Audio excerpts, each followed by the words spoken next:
Hello you, welcome to Geekism and welcome back to Pinewood Hills, our first Pinewood Hills video since 1.6 and the Studio Pack DLC launched. So this episode is basically going over the park and replacing all the stuff we made ourselves with all the stuff that now comes as part of the game, which now comes to Studio DLC. Studio DLC, I mean, I'm joking here when I say this, but Studio DLC is basically as if the devs watched Pinewood Hills, saw me either make stuff myself out of art shapes or use stuff made out of art shapes like those cars there, and I thought, oh yeah, we should probably do that. So we started off, I'm literally working my way around the parks. We started off with those traffic cones. Next up is cars, so this is the staff parking. And place a few cars down. We're still not going major with cars, to be fair. I'm not filling every space. May go back and add a few more, to be honest with you. It's a little tedious sitting there and recolouring them and adding the wheels on like this, and to be honest with you, I want to carry on and do more fun stuff, so I actually only put a few cars down, but I may well go back and do more. The actual main car park is getting ripped out and being replaced because we're going to have a one of the rides in there, the bus tour, the new bus tour ride. I'm going to use that as a car park back and forth ride. At the moment we have a really gorgeous little train that somebody made on the workshop that we're using, but I thought that would work really nicely as a physical one, so it's going to take a little bit of work because it's not going to interact with the paths very nicely, so I'm going to do a little bit of work to get it to work, but I think it'll work out quite well. Here I'm looking for buses, for some reason I couldn't see them, so add some buses in there. So although I only put a few buses down here, like I said, the car park is actually going to get ripped out. That's going to be the next episode. We're going to redo the car park, we're going to add in the car park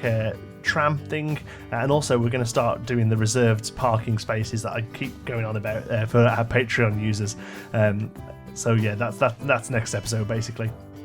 Here, this episode is more about backstage stuff. Okay, we wanted to get all that backstage gubbings in place. We had so much fun doing them. So here's the next one: lampposts and traffic lights. Now, unfortunately, the traffic lights are a bit American. They're made for hanging down, but I still kind of think they work and do look a little bit better than the ones we built there ourselves. And also, all of this is helping us save on park count, which is something we do have to think about because Pinewood is not running as fast as it probably could. So here, rather than having 15 to 20 pieces to make a traffic light, we have one. And this is quite a small change, but some of them, most of the vehicles, especially the awesome lorries by, I think it was Wings and Strings did them, didn't he? Which are fantastic, but unfortunately they're huge in park count wise. And one thing I will say, and hopefully it comes across in this now I'm speeding it up, but I think the next thing I put down is a few of them. There's one he made, and there's the in-game one, and there ain't much in it. I'll be honest with you, they are so close, it's ridiculous. It genuinely is as if they started using that. Here as well, which is quite cool, that you can use these as billboards, but for some reason they light up. I'm trying to find that one there. That's I was going to see what it was called.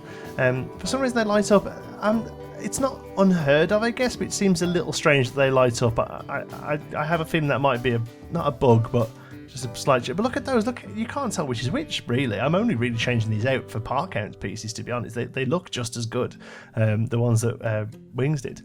Next thing is pallets. We now have our pallets in the game. Again, the ones we had were fine. These ones don't look amazingly better. They look good, but it's all park counts, really. So again, a couple of the signages, we now have pieces that we tried to make, and here we go, crates.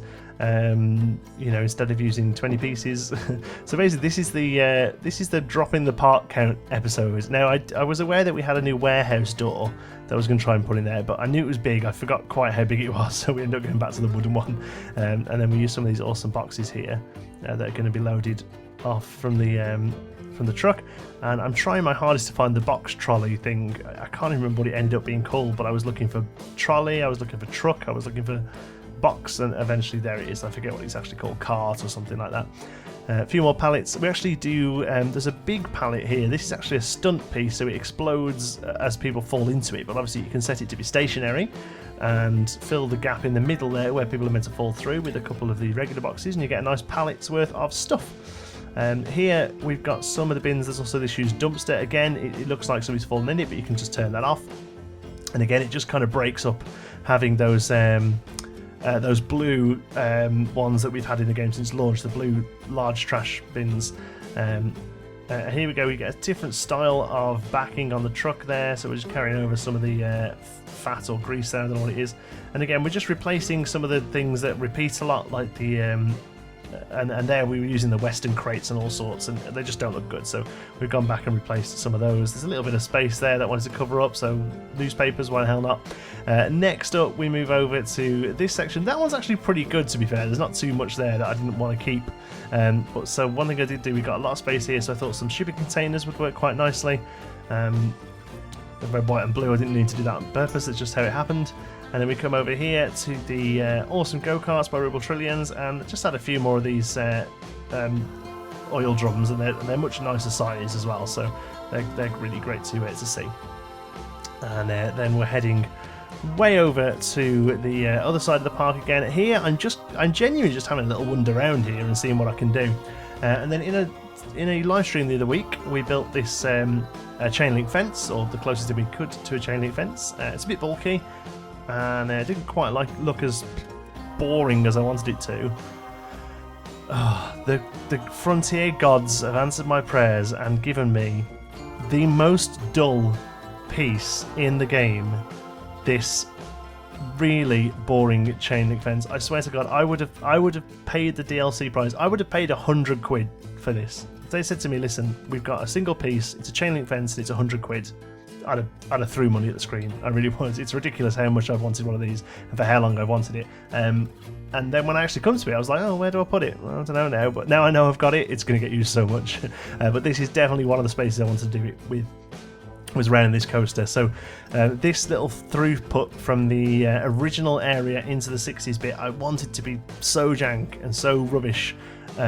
Because I just, this is the sort of area where they just wouldn't spend money on. They would just, oh god, we've just got to stick a path there, just put a path in, and look at it, there you go. It looks really open and really hot if the weather was nice, or wet if the weather was bad. You know, there's just no cover, there's no space, there's nothing.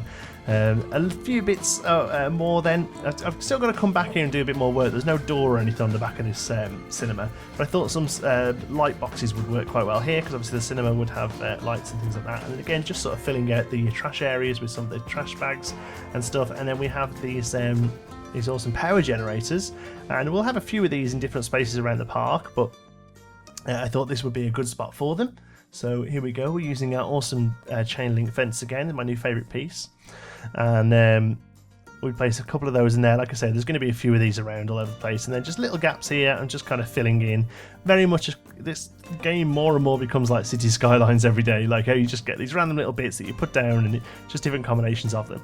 Now we had a generator there, and I was going to put the new generator in. It's a little big. It's actually really quite well sized, but for the space we've got here, it's a little big. So instead I stick a dumpster in. Would it really go there? I don't know. It's right by the park entrance. It wouldn't be a very nice way to enter the park if it was full of rubbish and hot and stinky. But you know, that sometimes happens. I've walked through parks and gone, whoa, what's that smell? And you can see a fence, and you know full well that behind it are the bins. Caution, it stinks. There you go. So here we go, we've got some Glamour Shots. Didn't get loads done today, I'll be honest with you. A lot of my playtime went into Geekism Studios this week, and also just doing the update videos that I always have to get done. I don't have to get done, but obviously they do well for the channel. Next week, like I say, we're going to be redoing the car park and adding in the tram ride as a car park transport system, and then really carrying on with the next area. Really, we're going to be looking at building an Arrow coaster for the 70s or a Vekoma, I don't know, like an old steel looping coaster. Whether I do that myself or I get somebody who's a bit more coaster knowledgeable on to help me out with it, I'm not sure yet. I'm going to have a go, but most likely what will happen is, like the Thunder or like the Woody coaster we did, I'll build it and then somebody will come and say, yeah, no, this could be better, and then redo it for me. That's what usually happens now. But there you go, look at this, the most boring Glamour Shots you've ever seen in your life. Isn't it great? I love it. Really, really so happy with the Studios pack. Definitely the best of the 3 packs now for me. I know a lot of people prefer Spooky and Adventure, but this is the closest I think we're going to get to a realism pack. The backstage pack, all the bits of crap that we want pack. So I'm so glad to see it in the game. I definitely think that it's down to Frontier listening to the community, which I think is fantastic. So I can't wait to see. It personally gives me really good hope for the game. Anyway, thanks for watching. Give us a like if you liked it, and don't forget to subscribe. If you'd like to join in with the Geekers community, you can do so on our Discord server. You'll find a link in the description. I've run out of footage. I'm talking over a black screen. Never mind. Thanks very much for watching. I'll see you in the next one.